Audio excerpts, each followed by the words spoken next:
Hi there everybody, and welcome to another video. On today's video I have this key fob that belongs to an Audi A4 2012, and the same type of key probably operates on other Audis. So in this video I'm just going to show you how you can access the battery in case your key fob has lost the ability to open or lock the car, or somehow it's a bit weaker and it no longer operates like it did, and perhaps changing the battery would help all those things. So in this case, first you need to remove the key. So if you press this button here, the as in the emergency key, this key obviously will actually help you to get into the car if the fob is not working or the actual battery of the car is dead. So anyway, that is something else altogether. So changing the battery. Now there is another button just there which you need to press down.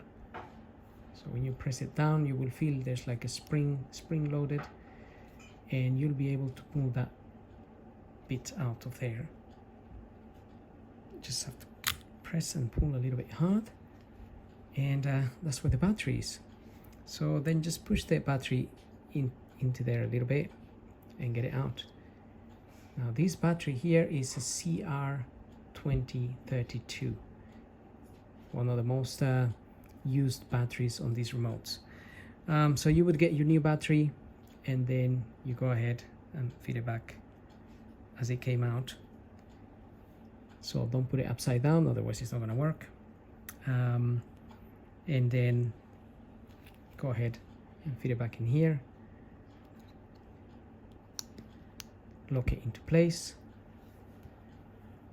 and get your key and fit your key back in there, and job done.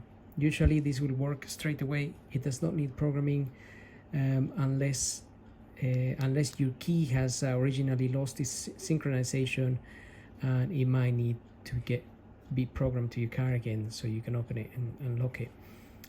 Or if it doesn't work at all, either you have a new faulty battery again, or you have a faulty fob.